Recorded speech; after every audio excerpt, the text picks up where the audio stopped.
जय जय रघुवीर समर्थ।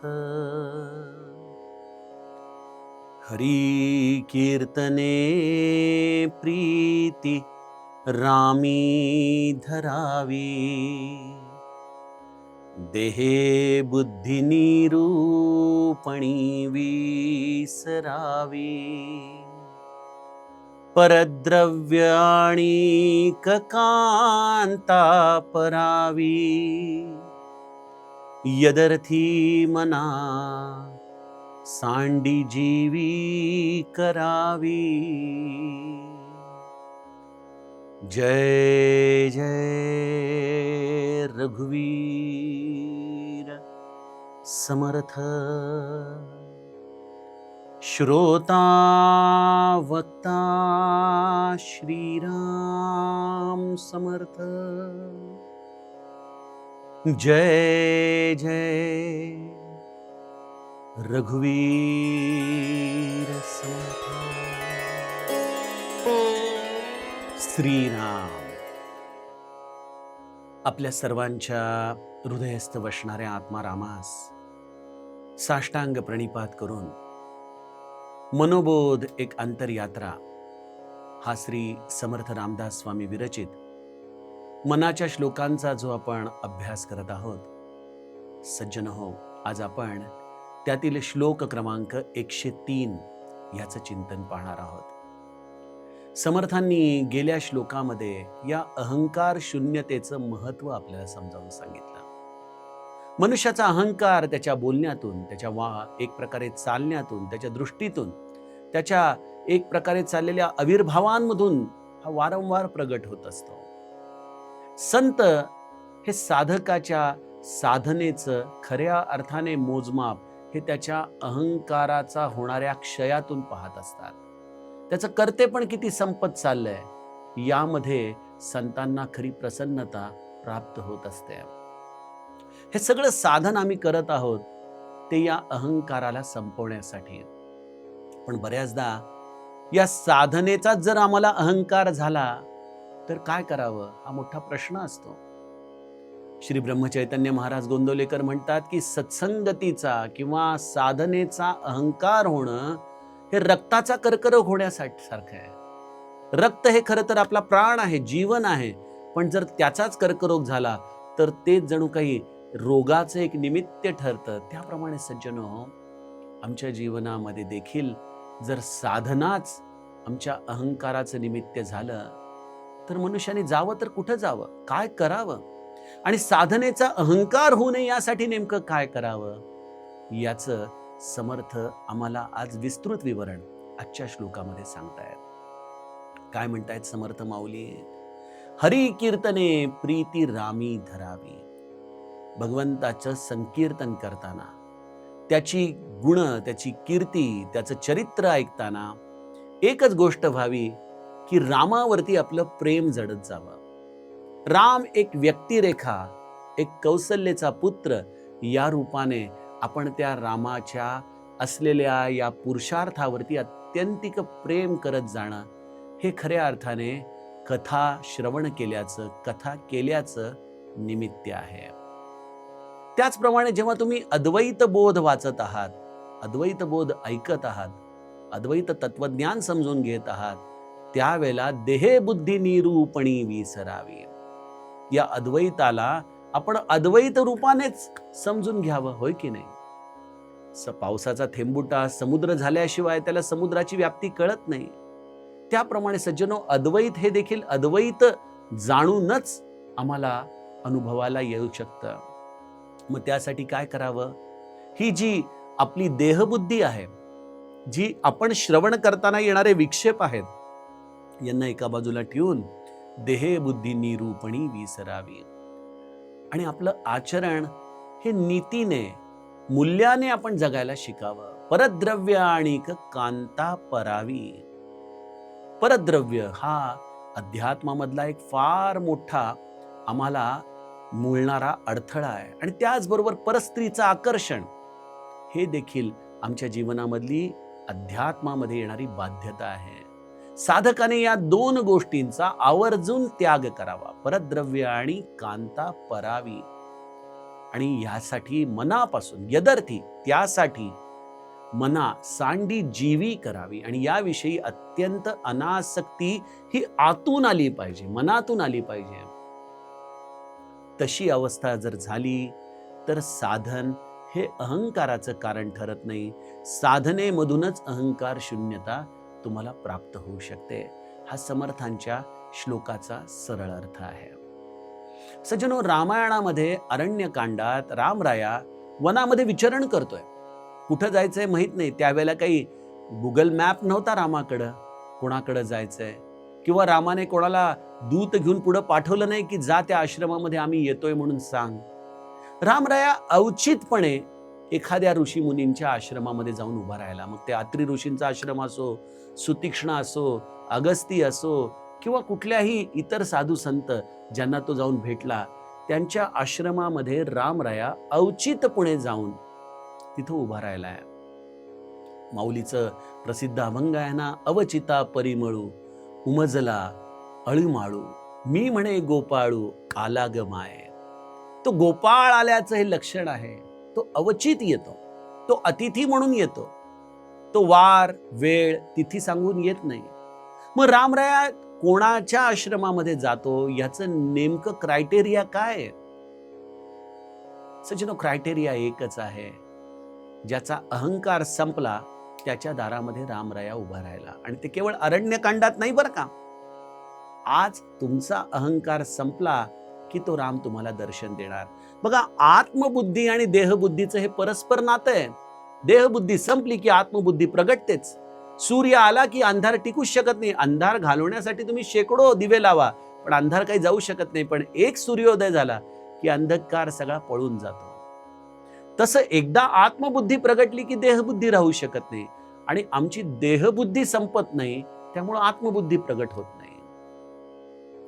रामराया त्या आश्रमांमध्ये गेला जिथं आत्मबुद्धी प्रगटली. आणि ती आत्मबुद्धी प्रगटताच रामराया तिथं येऊन उभा राहतो. आज आम्हाला रामाचं दर्शन होत नाही, याचं कारण सज्जनो, आमची देहबुद्धी संपत नाही. देहबुद्धी संपण्यासाठी काय करावं? देहबुद्धी संपण्यासाठी साधन करावं लागतं. गुरुने दिलेलं साधन. गुरुने नाम दिलेलं आहे, गुरुने सत्संग दिलेला आहे, गुरुने भगवंताची कथा दिलेली आहे, गुरुने अद्वैत ग्रंथांचं चिंतन सांगितलेलं आहे. ही सगळी साधनं आम्हाला आत्मबुद्धीचा उदय होण्यासाठी सद्गुरु तत्वांनी दिलेली आहेत. आणि आपल्याकडं या महाराष्ट्र भूमीचं म्हणा किंवा या भारत भूमीचं एवढं प्रचंड वैभव आहे की बघा, भगवंताची कथा किती गोड श्रीमद भागवतामध्ये येते. दशमस्कंदामध्ये श्रीकृष्ण चरित्र अत्यंत मधुर आहे, अत्यंत गोड आहे. रामायण तर न जाणे किती ऋषी मुनींनी गायलं, आमच्या वाल्मिकींनी गायलं. त्यांच्यापासून ते आमच्या तुलसीदासांपर्यंत अनेक संतांनी राम गायला. आपापल्या हृदयातला राम त्यांनी शोधला, त्याचा अनुभव घेतला आणि त्या रामाचं दिव्य चरित्र या संतांनी लिहून ठेवलं. नाम संकीर्तनाचा महिमा देखील आम्हा सर्व संतांनी गायला आणि तो आम्हाला घेण्यासाठी त्यांनी उद्युक्त केला. परंतु ह्या सगळ्या साधन मार्गावरून जात असताना काही पथ्य देखील संतांनी आम्हाला दिली की बाबांनो, नीतीचं आचरण ठेवा, परद्रव्याचा हव्यास ठेवू नका, परनिंदेच्या नादी लागू नका, परस्त्रीचा हव्यास करून आपल्या आयुष्याला मातीमोल करू नका. हे सगळ्या संतांचं सांगणं आहे. पण आम्ही ना पथ्य नीट सांभाळली आणि साधन करत असताना त्याला अपेक्षित असलेली भूमिका आम्ही प्राप्त करू शकलो नाही. मग काय अपेक्षित भूमिका आहे? साधन जर आमच्या जीवनामध्ये फलित होत नसेल तर सज्जनो, आम्हालाच आमचा ॲनालिसिस केला पाहिजे ना. एक डॉक्टरनी दिलेलं औषध एखाद्याला लागू पडतं आणि दुसऱ्याला लागू पडत नाही. याचं कारण त्या व्यक्तीने पथ्यपाणी सांभाळली, त्या व्यक्तीने औषधाला वेळेवरती घेतलं. हे सगळं ज्या पद्धतीने उपयोगाला येतं त्याचप्रमाणे दुसरा व्यक्ती वागला नाही, कमी जास्त औषधं घेतली, या सगळ्यामुळं त्याचा रोग गेला नाही. मग यामध्ये औषधाची चूक आहे का त्या व्यक्तीची चूक आहे? अर्थातच त्या व्यक्तीची चूक आहे. त्याप्रमाणे जे नाम श्री महाराजांनी ब्रह्मानंदांना दिलं, जे नाम समर्थांनी कल्याण शिष्याला दिलं, तेच नाम आम्हाला देखील दिलेलं आहे. आम्ही ते नाम एखाद्या रोग्याप्रमाणे पथ्य सांभाळून घेत नाही आणि मग आम्ही नामाला दूषण देतो, यामध्ये नामाची काय चूक आहे सांगा बरं. संतांनी जे मार्ग दिलेले आहेत सत्संगतीचे, त्यामध्ये देखील आम्हाला जे नेमकं अभिप्रेत आहे तसं साधन करता येत नाही. हरी कीर्तने प्रीती रामी धरावी. जेव्हा भगवंताची कथा ऐकता ना, अनेकांच्या कथा श्रवणाच्या वेगवेगळ्या पद्धती असतात. मी स्वतः रामकथेचा अत्यंत चाहता असल्यामुळं मी अनेक माझ्या श्रोत्यांना भेटतो आणि त्यांच्या मनोभूमिका समजून घेत असतो. हरी कीर्तने प्रीती रामी धरावी. आपण हरिकथा ऐकायला जातो तेव्हा त्या हरिकथेमधला एकच प्राण आहे जो संतांना अभिप्रेत आहे, आणि तो म्हणजे त्या व्यक्तिरेखेला, त्या नायकावरती प्रेम करण्याची कला. हरी कीर्तने प्रीती रामी धरावी. रामाची कथा ऐकताय, त्या रामावरती प्रेम करा. पण काय होतं, आम्ही हरिकीर्तनाला जातो, टाळ्या पण वाजवत असतो, पण मनामध्ये विचार चालू असतो की अरे बापरे, एवढा मोठा मांडव कोणी खर्च केला बाबा, एवढं अन्नदान, अरे बापरे. अरे पण हे बुवा सांगतायत ना, हे काही मला पटत नाही. त्यांच्यापेक्षा त्या बुवांनी जे सांगितलं होतं ना, ते चांगलं होतं बरं का. किंवा आणखीन काही लोक आपल्या अनुभवातून ती कथा ऐकत असतात. म्हणजे तो ऑब्जेक्ट जातो दुसरीकडं. ऑब्जेक्ट आहे हरी कीर्तने प्रीती रामी धरावी. त्या रामावरती प्रेम जडावं यासाठी ते हरी कीर्तन आहे. पण आम्ही हरी कीर्तनामधून काहीतरी वेगळाच अभ्यास करायला सुरुवात करतो. अनेक बुवा मंडळी देखील, मला आश्चर्य वाटतं, आमची 2000 कीर्तनं झालेली आहेत, किंवा आम्हाला या पदव्या मिळालेल्या आहेत, आमचा इथं सत्कार झालेला आहे. अरे तुमचा सत्कार कोणामुळे झाला? ज्या हरी कीर्तनामध्ये तो तुम्ही राम गायला ना, त्या रामाने तुम्हाला मोठं केलं. मग तुम्ही रामाच्या जीवावरती मोठे झाल्यानंतर तुम्ही कशाला स्वतःचं मोठेपण सांगता? रामाशिवाय तुम्ही कोण आहात? कोण ओळखते तुम्हाला? सज्जनो, त्यामुळं श्रोता वक्ता या दोन्ही पातळीवरती हरी कीर्तने प्रीती रामी धरावी हे सूत्र नीट समजून घेतलं पाहिजे. श्रोत्याने देखील कुठल्याही गोष्टीचा विचार न करता, अनेकदा काही मंडळी ज्यांना मी म्हणतो येताय का रामकथेला, मग त्यांचं उत्तर ठरलेलं असतं, रवींद्र पाटकांची रामकथा ऐकली आहे ना आम्ही, परत काय ऐकायची? सज्जनो, रामकथा ऐकून संपली असं ज्याला वाटतं, त्याला त्या कथेची अजूनही गोडीच कळाली नाही. अहो, आम्ही काही वेडे आहोत का? एक व्यावसायिक इंजिनियर मनुष्य आपली फॅक्टरी सगळं सोडून 10 दिवस राम गात राहतो, आणि एकाच ठिकाणी नाही, आम्ही आता 12 ज्योतिर्लिंगांमध्ये भगवंताच्या कृपेने ही रामकथा गायलो. आता आम्ही पशुपतीनाथला चाललोय फेब्रुवारी महिन्यात. हे सगळं आम्ही का करतोय? आम्हाला कोणी अट्टहास केलाय का? कोणी आम्हाला नियम दिलाय का? का आम्ही काही संकल्प केलाय का? काही नाही. माझे जे श्रोते आहेत ना, त्यांना आता सांगितलं ना पुढची कथा 3 महिन्यानंतर आहे, तर त्यांचा प्रश्न असतो, दादा आता 3 महिने काय करायचं मग आम्ही? मग आम्ही नामस्मरणाचा आपला काही संकल्प करतो आणि 3 महिने एक दिवस वाट पाहत राहतो की आता कधी ती भगवंताची गोड कथा आपल्याला गायला मिळेल. सज्जनो, या सगळ्या रामकथाचं, या कीर्तनाचं, या सत्संगतीचं एकच द्योतक आहे की तुम्हाला रामाविषयी प्रेम किती वाढलं, तो राम तुम्हाला किती आपला वाटू लागला. रामचरितमानसमध्ये एक फार सुंदर चौपाई आहे. सीता राम चरण रति मोरे, सीता राम चरण रति मोरे, अनुदीन बढ़ऊ अनुग्रह तोरे, अनुदीन बढ़ऊ अनुग्रह तोरे, अनुदीन बढ़ऊ अनुग्रह तोरे, उरऊ मगेऊ बुद्धि अनुरागू. सीताराम चरण रती मोरे. सीतारामाच्या चरणी माझं प्रेम कसं वाढत राहो? अनुदिन बढवू, दररोज वाढत राहो. कोणाच्या अनुग्रहाने? त्या महादेवाच्या, त्या सद्गुरूच्या आशीर्वादाने. अनुदिन बढवू अनुग्रह तोरे. हे प्रभो, तुझ्या अनुग्रहाने सीतारामाच्या चरणी माझं प्रेम वाढत राहो, प्रेम वाढत राहो. बघा, सगळा सत्संग करायचा ह्यासाठी. श्री ब्रह्मचैतन्य महाराज म्हणतात, तुम्ही इतके कष्ट करून माझ्या जवळ येता आणि रिकाम्या हाताने परत जाता, हे पाहून माझं हृदय कळवळतं. सज्जनो, सद्गुरूच्या कृपेने सत्संग जीवनात येतो, रामाच्या कृपेने सत्संग जीवनात येतो. पण अशा सत्संगामध्ये येऊन जर आम्ही राम धरला नाही आणि त्याऐवजी कामच धरून बसलो, तर काय साधलो? रिकाम्या हातानेच परत गेलो ना आपण. म्हणून सज्जनो, कधीही हरी कीर्तनाचा कंटाळा करू नये. आपण म्हणाला, हो ऐकली आहे कथा, परत काय ऐकायची, रामायण आम्हाला माहिती आहे. नाही सज्जनो, तीच कथा एखाद्या लहान मुलाप्रमाणे पुन्हा पुन्हा ऐकावी. आणि बघा, रामकथा म्हणजे केवळ सगुण चरित्र नाही, रामकथा ही आत्मारामाची कथा आहे. त्यामध्ये निर्गुण निराकाराचं देखील चिंतन येतं. मग अशी देहबुद्धी निरूपणी विसरावी. जेव्हा तो अद्वैत बोध आपण सगुणातून सांगायला लागतो, त्यावेळेला आणखीन एकाग्र चित्त करावं. काही लोकांचं चित्त इतकं एकाग्र होतं की शेजार त्याला थांबवावं लागतं. अरे घुरू नका, झोपा, पण घुरू नका. देहबुद्धी निरूपणी विसरावी. जेव्हा अद्वैताचं तत्वज्ञान सुरू होतं ना, त्यावेळेला आणखीन बुद्धी एकाग्र करावी. तो सगुण ब्रह्म आणि निर्गुण ब्रह्म यामध्ये असलेला तो सुंदर सेतू समजून घ्यावा. त्यासाठी दासबोध, मनाचे श्लोक, आत्माराम या ग्रंथांचा नित्य हव्यास ठेवावा. तुकारामांची गाथा अभ्यासावी, नाथांचं भागवत अभ्यासावं, तुलसी रामायण वाचावं, वाल्मिकींचं रामायणाची सूत्र सांभाळावीत. आणि हे सगळं करत असताना त्यामध्ये नामस्मरणाचं महत्व निरंतर अधोरेखित करावं. याचं नाव आहे रामकथा.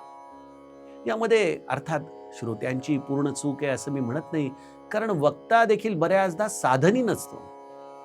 तो स्वतःच साधन करत नाही, नाम घेत नाही, चिंतन करत नाही, गुरुकृपा त्याच्यावरती होत नाही. आणि मग काय होतं, शब्दच्छल करत राहतात. शब्दच्छलाने काय होतं की राम हा एक व्यक्ती होऊन जातो, आणि मग तो व्यक्ती झाला की त्याच्यावरती गुणदोष चिकटतात, आणि ते गुणदोष चिकटले की मनुष्य म्हणतो की अरे ते तर काय त्या सामान्य व्यक्तीचं चरित्र झालं. नाही सज्जनो, राम हे ब्रह्म आहे.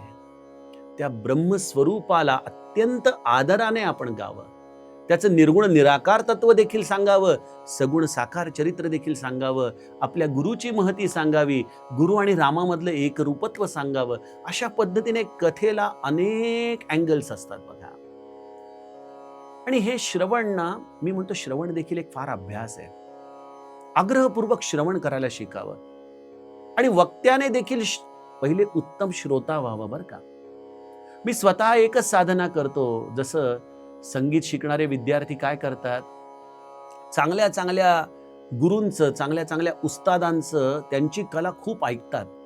सज्जनो, त्याप्रमाणे ना संतांचं खूप ऐकावं, खूप ऐकावं. जे आपल्या साधनेला अनुकूल आहे तेच ऐकावं बरं का. उगीच भारंभार चिंध्या नाही ऐकू. मी तर केवळ नामस्मरणाचं महत्व ज्याच्या सांगितलंय तेवढंच ऐकत राहतो. जिथं नाम आहे ते माझ्या गुरुचं चिंतन आहे, अशा भूमिकेतून मी ऐकत राहतो.